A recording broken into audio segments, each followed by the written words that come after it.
Hello, my name is Cheryl. I'm a 33-year-old writer and my first mystery novel was a huge success. I've been married to my husband Thomas for 8 years, and we have a 7-year-old son named Gary. At first, Thomas had a job, but he quit a few years ago when my writing career took off. This allowed him to stay at home, although he sometimes went out to play slot machines. Lately, I've been dealing with a troubling situation. Thomas has been having an affair and buying expensive gifts for his mistress using my credit card. I've put up with this for our son's sake, but now it's too much for me to handle. One morning, Thomas put on a suit, which was strange since he was unemployed. When I asked him about it, he seemed surprised, but then said he was going for a job interview and might start contributing financially again.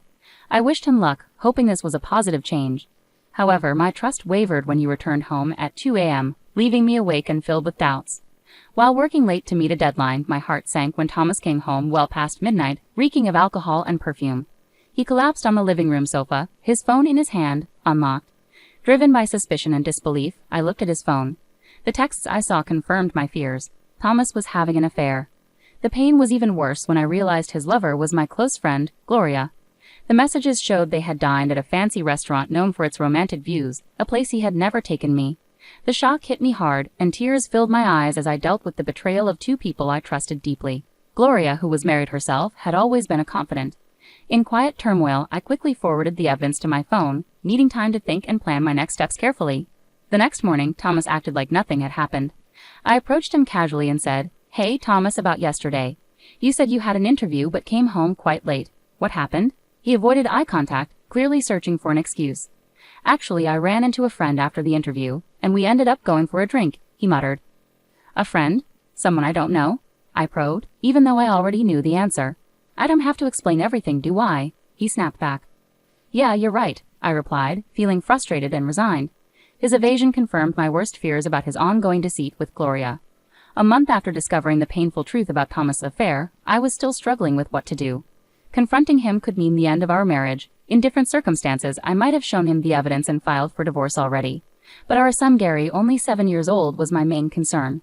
I couldn't bear the thought of taking his father away from him at such a young age. Meanwhile, Thomas seemed to take advantage of my busy schedule.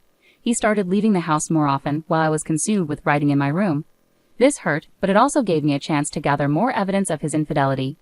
During one of his outings, I went through his belongings and found receipts for luxury women's items, none of which were in our home or given to me. It was clear he was buying these for Gloria, but the source of the funds was confusing since he had no job and was living off my earnings. I didn't have much extra money left for extravagant expenses, but I needed to find out more about what was going on. I decided to follow Thomas, but first, I needed someone to look after Gary. I called my brother, who didn't know anything about the situation. "I'm sorry for calling you over so suddenly," I apologized when he arrived. "No, I don't mind, but what's up? You suddenly said you want me to look after Gary," he said, looking confused. "There's something I really need to go shopping for on my own," I explained, making up a story. "Shopping? You've never been materialistic. You usually shop online," he said, sounding skeptical. "I know," I replied, feeling a little guilty for lying. But I knew it was necessary to protect my family and uncover the full extent of Thomas's betrayal. In the chilly early morning, with my heart heavy with doubt, I asked my brother for a favor. "I need to pick something up from a store today, something I can't order online. Can you watch Gary for a bit?" I tried to keep my voice light, hiding the real reason I needed to leave the house. "Of course, but try to come back soon, okay? Gary might start missing you," my brother responded, concern clear in his voice. "Thanks so much," I said, truly grateful despite the turmoil inside me. With my brother's help, I was free to find out the truth about Thomas's activities. Blending into the crowd, I followed Thomas from a safe distance. With each step he took toward his destination, my heart sank further. My worst fears were confirmed when I saw him happily walking into an upscale boutique with Gloria, arm in arm. Seeing them so close was a harsh blow. As they laughed and looked at items, Thomas walked to the cashier.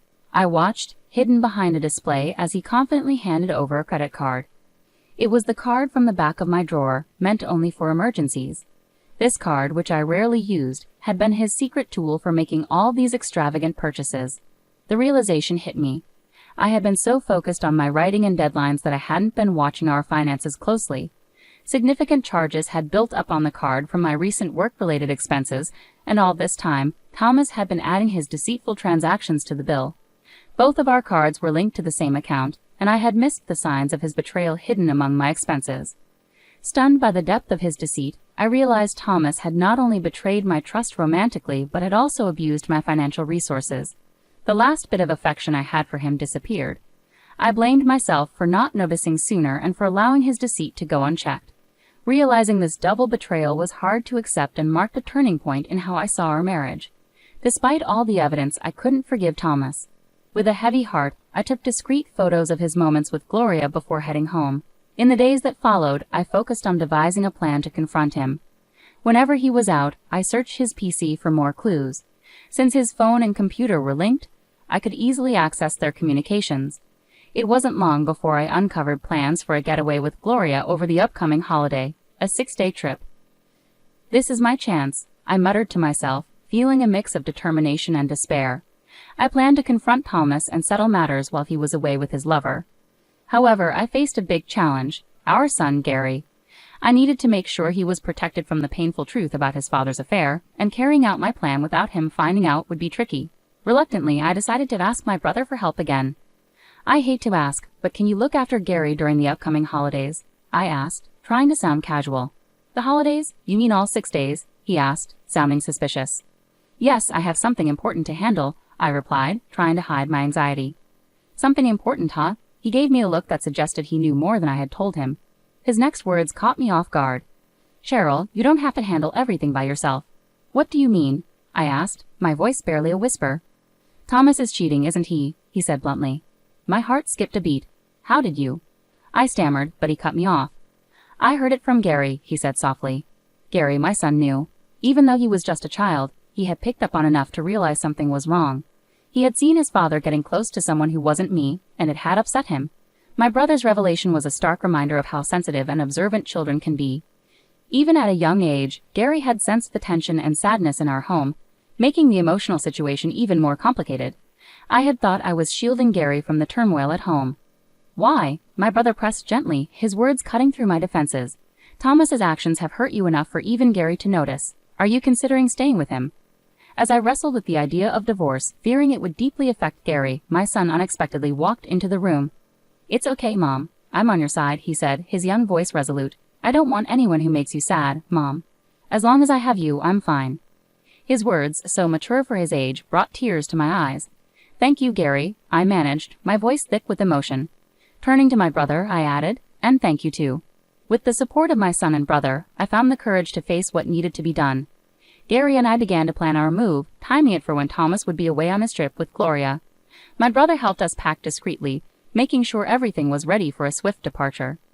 The evening before Thomas was set to leave, I decided it was time to confront him directly. I found him packing a suitcase in our bedroom.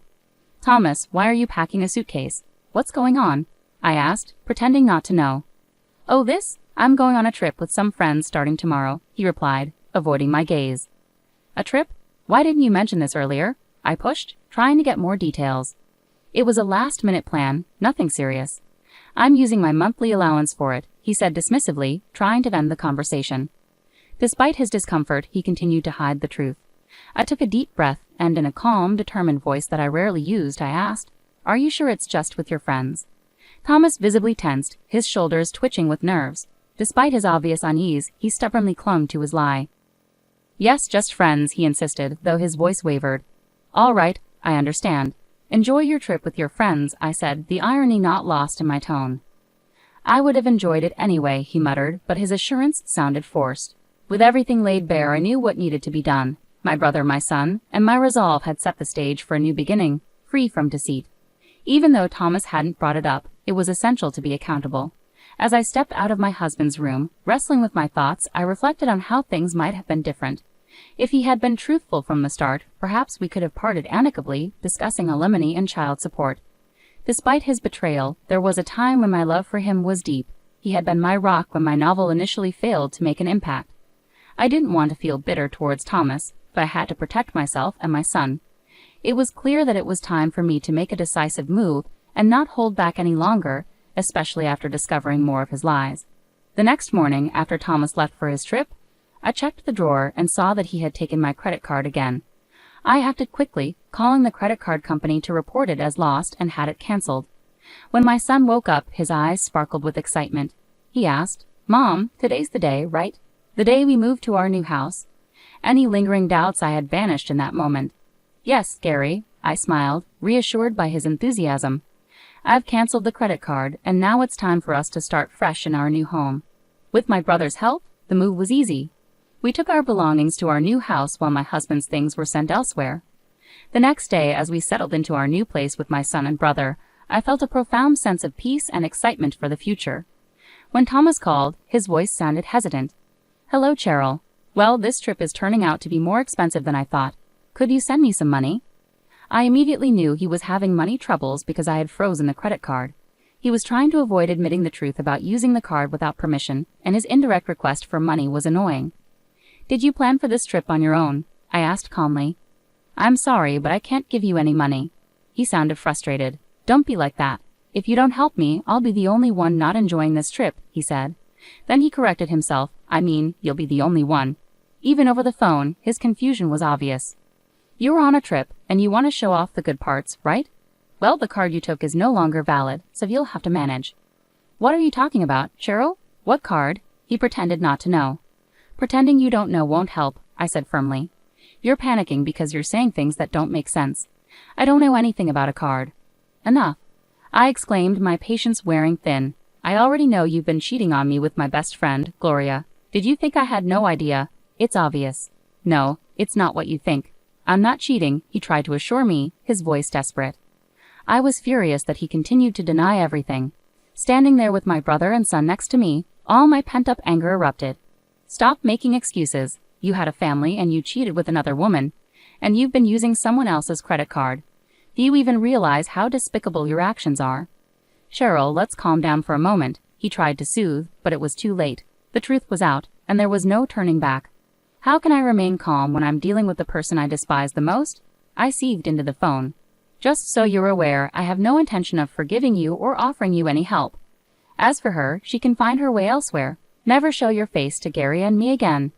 With those final words, I hung up on my husband. Moments later, his mistress, Gloria, called. "Hey, Cheryl, what on earth did you do?" "Ah, Gloria, long time no see. How's your trip going with my husband?" I asked, my voice dripping with sarcasm. "Shut up and explain yourself. What are you talking about?" she snapped back. "Don't play dumb. You received Thomas's things at your house, didn't you?" I replied. When we moved out, I had arranged for all my husband's belongings to be sent directly to Gloria's address. Since Gloria was also married, her husband was naturally there to receive the delivery. That's why I sent everything there, along with a detailed letter explaining the whole situation.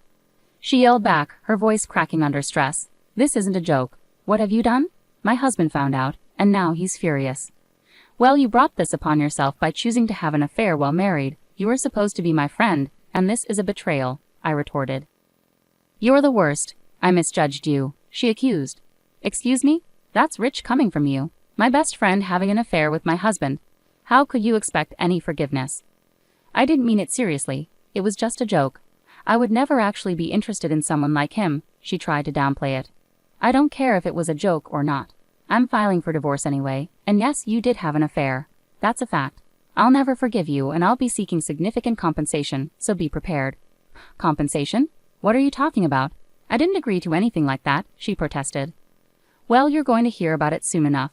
It's what you deserve," I concluded as she realized the gravity of the situation. "I'm a housewife. I can't pay any compensation," she pleaded, her voice filled with desperation. "I don't care.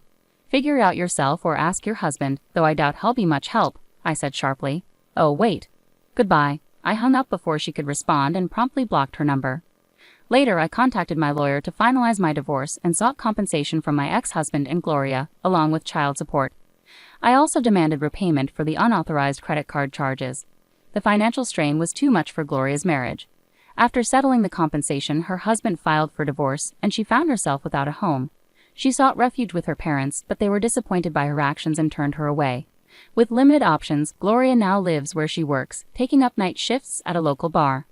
Thomas, too, sought comfort from Gloria during this turbulent time, but overwhelmed by her crisis and furious with him for causing her divorce, she ended their relationship. Thomas is now juggling several part-time jobs, struggling to make ends meet. His long period of unemployment has hindered his ability to find stable work. Should he ever fall behind on his alimony or child support payments, I am prepared to pursue what he owes without hesitation. As for myself, life has settled into a peaceful rhythm in our new home with my son. He's growing up fast, and each day is filled with new joys and adventures. My primary focus is on providing him with all the love and stability he needs, ensuring he never has to face the kind of turmoil we've gone through again. Our days are brighter now, and I'm committed to making sure they stay that way.